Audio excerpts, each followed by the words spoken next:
Setelah ini, setelah 10 hari itu dipindah ke box kayak gini. Dipindah ke box kayak gini. Nah, di dalam box kayak gini itu nanti umur 1 bulan itu disortir ya teman.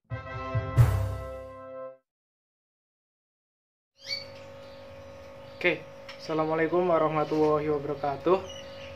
Di sini saya akan membahas bagaimana cara merawat buraya agar cepat besar. Nah, biasanya konten ini biasanya ditonton pemula ya. Biasanya biar ikan gupinya cepat besar, laku dijual dan balik modal kayak gitu ya biasanya. Oke, terus langsung aja sih. Faktor utamanya agar buraya cepat besar itu sebenarnya cuma 3 aja.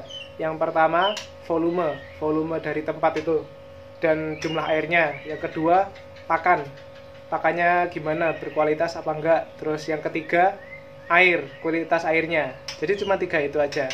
Nanti kita bahas satu-satu tipsnya dan triknya bagaimana. Sekarang kita bahas 3 faktor itu. Yang pertama, faktor volume. Volume ini sangat menentukan ya. Jadi ada volume yang optimal untuk pertumbuhan buraya. Jadi tidak boleh terlalu lebar atau terlalu sempit. Karena kalau terlalu lebar, buraya itu akan kesusahan cari makan ya. Nah, sudah cari makannya susah, buraya juga mengeluarkan energi lebih banyak untuk mendapatkan makanan. Oleh sebab itu, buraya pertumbuhannya akan terhambat. Nah, kemudian kalau terlalu sempit, itu juga mempengaruhi ya pada pertumbuhan. Dia itu jadi jumlahnya kan terlalu padat kalau terlalu sempit. Dia pergerakannya kurang, jadi ya pertumbuhannya kurang optimal. Kayak gitu. Terus yang kedua, faktor pakan. Pakan yang bagus itu pakan yang kandungan proteinnya tinggi. Biasanya pakan-pakan hidup itu artemia, kutu air, cacing sutra kayak gitu. Terus bisa juga di mix dengan pellet, dibuat selingan gitu ya. Pelletnya bisa terserah apa aja, Fengli, MEM atau NRD kayak gitu, atau Polaret. Kemudian yang ketiga adalah kualitas air, faktor kualitas air. Jadi buraya itu agar cepat berkembang, kualitas airnya itu harus dijaga. Bagaimana caranya? Yaitu dengan melakukan sipon 1-2 kali dalam seminggu. Nah, siponnya nggak usah banyak-banyak, cukup 15-20% dari wadahnya. Kayak gitu. Nah, 3 faktornya sudah, faktor utamanya. Sekarang di sini saya akan membagikan tips dan trik yang saya lakukan selama ini berdasarkan pengalaman saya. Jadi pertama, saya itu memijahkannya itu di tempat kayak gini, di timba-timba ini.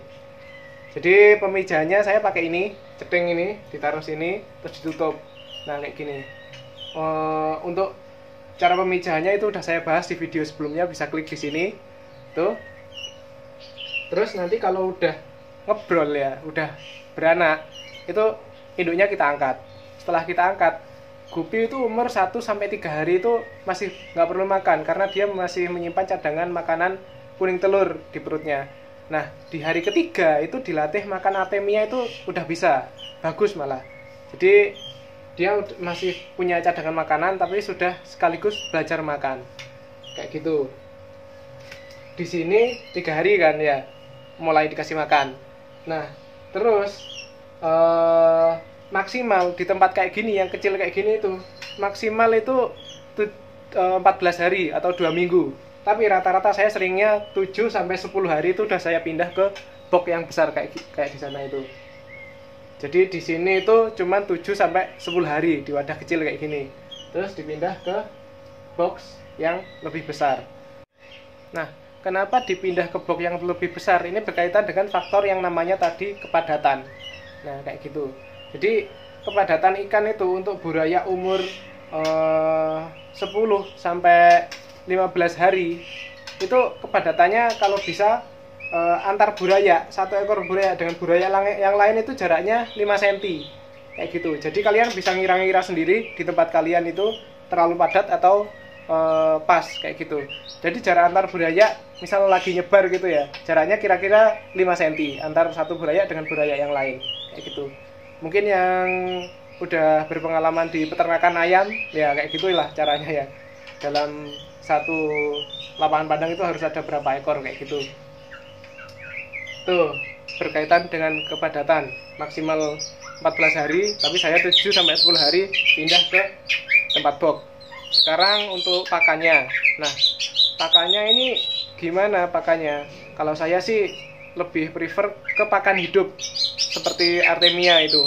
Tapi ya Artemia itu menurut saya paling bagus. Dulu awal-awal saya dulu males ya pemula itu kalau bikin Artemia itu. Jadi saya pakainya Fengli, kalau nggak gitu pakai itu Polaret. Nah itu yang Artemia tanpa cangkang. Tapi setelah dipikir-pikir, kadang itu seller ada yang repack Polaret itu dioplos ya. Jadi isinya nggak murni apa Artemia tanpa cangkang itu. Terus akhirnya saya nyoba-nyoba pakai Artemia, netesin sendiri, itu hasilnya lebih bagus kayak gitu.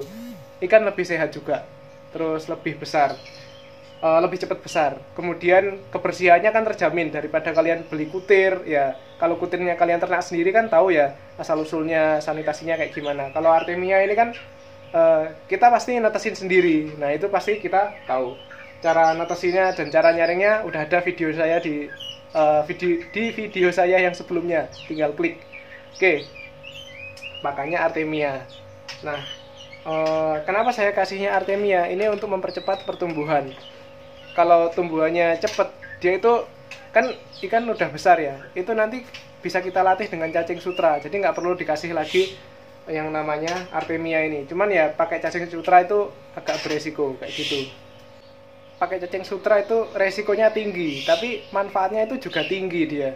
Jadi ikan kalau dikasih cacing sutra itu pertumbuhannya benar-benar signifikan, dari hari ke hari lah, 3 hari aja udah sangat signifikan pertumbuhannya dikasih cacing sutra kayak gitu. Untuk mensterilkan cacing sutra sudah ada di video sebelumnya, tinggal klik kayak gitu. Oh ya, beberapa breeder itu kan ada yang dari burayak sampai dewasa itu kan full pellet ya. Ya tetap bisa sih pertumbuhannya, tapi ya nggak terlalu ketinggalan juga pertumbuhannya, udah lumayan juga ada kayak gitu. Tapi agak susah ya kalau pakai pakan itu. Kadang kalau pakannya kebanyakan, burayak itu gampang mati. Bisa cek di video saya sebelumnya, itu tinggal klik juga. Penyebab burayak mati satu persatu itu rata-rata kebanyakan pakan itu tadi. Jadi kalau kalian misal males pakai Artemia, netesin Artemia, pakai Polaret bisa, pakai Fengli F0 itu juga bisa, asalkan jangan kebanyakan. Kalau kebanyakan itu mempengaruhi kualitas air kayak gitu.